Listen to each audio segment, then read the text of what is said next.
Frederic is the coordinator of the European project E for Warning. And yeah, he will explain us all this mosquito wall. Hello, everybody. Thanks, the organizers, for inviting me. Yes, I'm going to explain you very fast as I can. In 10 minutes, I've been told, about this project, okay? The name is Eco-Epidemiological Intelligence for Early Warning and Response to Mosquito-Borne Disease Risk in Endemic and Emerging Settings. So the topic is about mosquito-borne diseases, which we think is a clear example of One Health. Because in mosquito-borne diseases, you know, there's these zoonotic cycles that involve humans, involve vectors. In this case, the vectors are the mosquitoes, and also involve what we call hosts or reservoirs of the virus, which could be, for some of the viruses, like the West Nile virus, the birds, for example, no? And of course, the environment, because by changing the environment, we change the populations of vectors, we change the populations of the reservoirs of the disease, so we change the pathways through which the disease moves across ecosystems.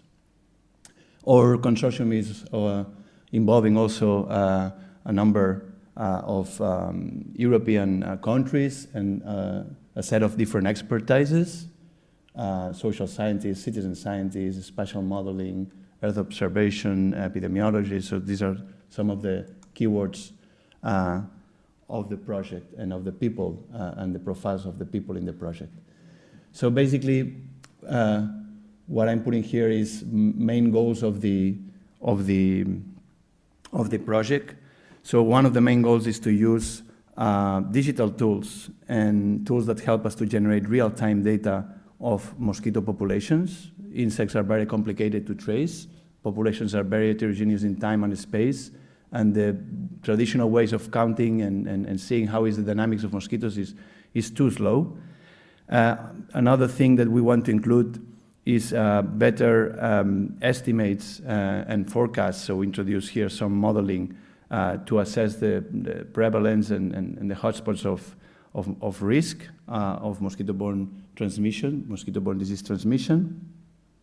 And as we were discussing now, we want to identify in different ecosystems, urban ecosystems, but also wetlands and other types of more rural ecosystems, the pathways of the disease, which needs also to include not only the temporal dynamics, but the spatial dynamics, so the movement of these animals, mosquitoes and birds, and also the movement of humans. And detect where are these ecosystem barriers and where we can find connectivities among these different components in the ecosystem, or where are the barriers.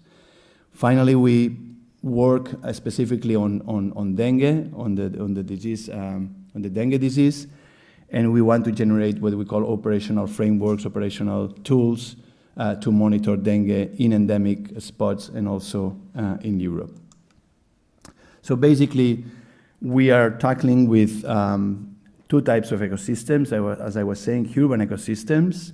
And in the urban ecosystems topic, we do care about mosquitoes like the tiger mosquitoes, which are invasive mosquitoes in Europe that are urban. So they are taking advantage of breeding sites and water pools that we generate, because mosquitoes have this aquatic stage. So they are using cities and us as hosts.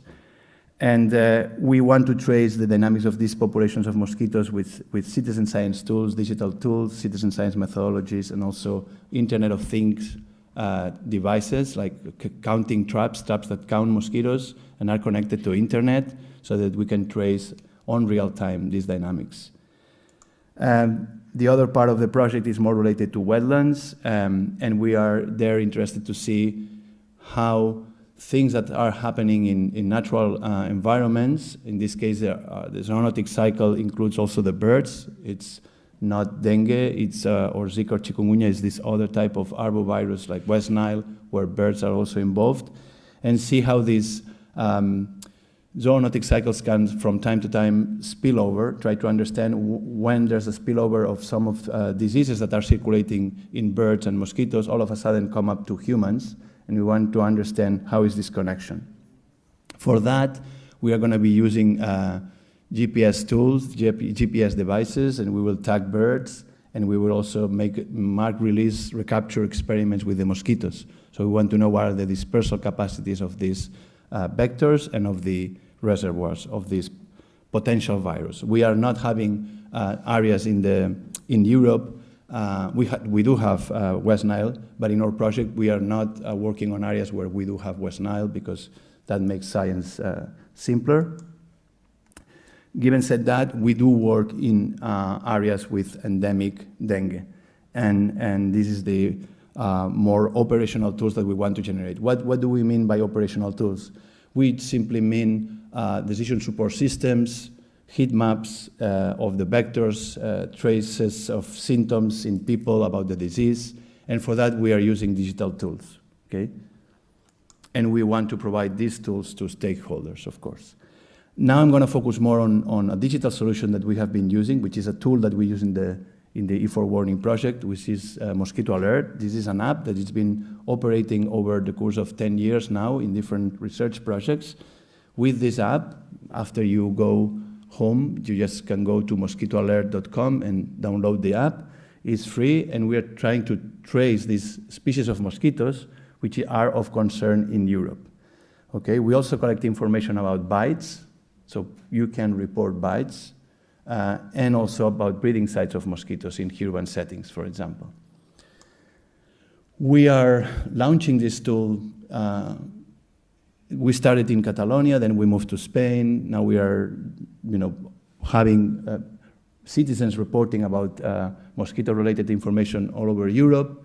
This is a map of a bit of the statistics that we have been having since 2014 up to now, and with the entrance of Europe or European projects that help us to leverage the tool. So now we are on big numbers, not big data, I would say rich data, no? But we can do many things with this data. The pictures that citizens are providing us have this look. So you would say that citizens would not make nice pictures of mosquitoes, but they do really make nice pictures of mosquitoes. This is not a naturalist project. We're tackling with naive citizens, so they don't, some of them they fail and they don't even make a picture of a mosquito. But the ones, there's many that generate nice pictures. These pictures are validated by a community of experts, and we are generating digital guides for these experts to validate these pictures with a given protocol, so that they have to look at certain properties of the mosquito and assign a category, a classification of whether this is that species or probably is that species, or we are not sure or we cannot confirm, okay? We are also adding artificial intelligence now because we have a big database with labeled images by experts on a democratic system.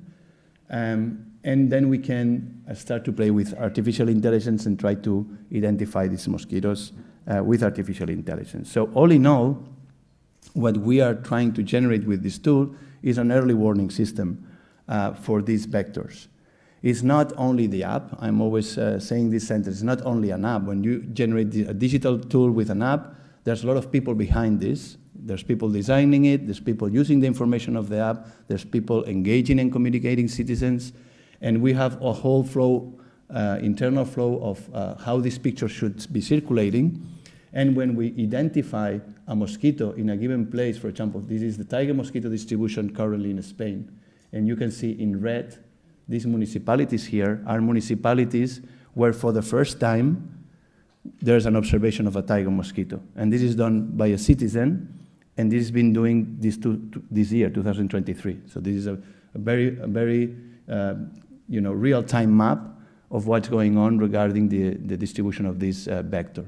Okay? And you can find things like this. So you can find citizens telling you that there's tiger mosquitoes in Galicia, and then you can get in contact with the stakeholders in Galicia, the public health agency in Galicia, so that they then have to take care and do the vector control of this mosquito. So it's important to alert as fast as possible in a territory, in a local municipality, for them to start public health actions, okay?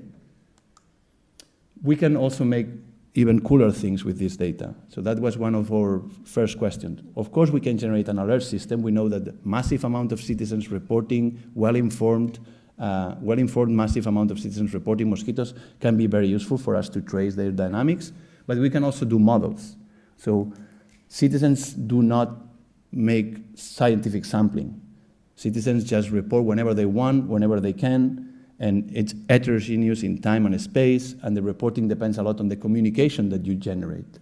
But you have scientific tools, statistical tools, to get rid of this sampling bias. And then we can start to build up models. So this is a model showing the exposure that Barcelona people has to the tiger mosquito over a season. Okay, so this is number of mosquitoes, and this is the spatial map of Barcelona with different neighborhoods, and red colors are more exposures, more abundance of tiger mosquitoes. Okay, these models are generated combining citizen science data with trap data, traditional trap data, with smart trap data. So we have what we call ensemble models that can combine different data sources to generate this unique map. Without citizens, we would not be able to generate this spatial map with the accuracy that we can do now. We can do this also at the Spanish level, and of course we can do this at the European level. Okay, so for the first time we have European maps that flow on real time and change, in this case, every month. We can update the data from citizens in Europe so that we start to have these nice pictures. And that's it. I guess I'm okay in time. Fantastic. And thank you for listening. Thank you.